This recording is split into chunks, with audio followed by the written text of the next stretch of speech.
წარმატებულია და ვარსკვლავებს ედამაშება ჩემმა შვილმა ტელესკოპში რომ გაიხედოს და რამდენი ვარსკვლავი დაინახოს რა უჭირს. აი ხვიჭილო. შემეშვი. გამარჯობა გოგოებო, იქნებ დამეხმაროთ.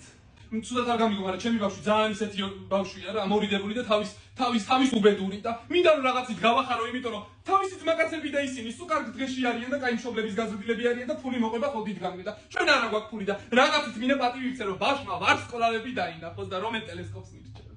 იცი რა მაინტერესებს, ეხლა ეს კონკრეტული მოდელი, სატურნს დაინახავს, იუპიტერს, მარსს, მერკურს, ყველაფერს დაინახავს. ენაცვალოს დედა ეხლა. კარგია ძალიან და ეხლა იცი რა მაინტერესებს კიდე. ჩემი მაზლიშვილსაც აქვს დაბადების დღეს გავაჩინებ ბავშვები რა და იმ ბავშვებს ხა მენანება რა, ეხლა სულ არ გამიგობა რა, ეს შინაგანად სიბოროტე მაწუხებს ხოლმე რაღაც ამოჩენებული ყავს ის ბავშვი რაღაცნაირად არ მიყვარს და რა მე ხა მთლად ეს ტელესკოპი არ მინდა და მენანება ფული და რაღაცა ისეთი ოთახში რომ ამოანათხოს ვარსკვლავებმა რომ ჭერში გქონდეს. შეგვიძლია შემოგთავაზოთ ეს პროექტები.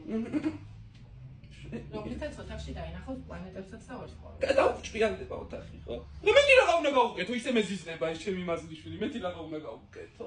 შვენიერი ყველაზე კარგები ხართ, ისე მსმენია ბევრი თქვენზე. ჩემი დაბალი დედამთილი ეზოთერიკია და ეს რომ ვუყიდო ტაროსაშლის ხოლმე ლაივშია ხოლმე TikTok-ში გასული და ეს რომ ვუყიდო ხო კარგი ვარიანტია. ნახე ვითომ დენი ნეტა დენმა დაარტყას და ნეტა დავისვენო. ნეტა მაგალი დაგვაჩერებს. ვაი მე ნეტა.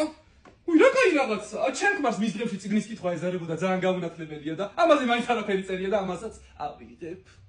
ხო, ვიყიდე ყველაფერი, ყაზბეგის 17 ნომერში ასტრომანი, დეფიცები აღარა გვაქვს, საფიქრეთ და სადადებელი თუ სათუნა ვყიდო ჩვენ და ქალიშვილებს საჩუქრები, ისეთი კაი მაღაზია. ყაზბეგის 17. მიდი კაი.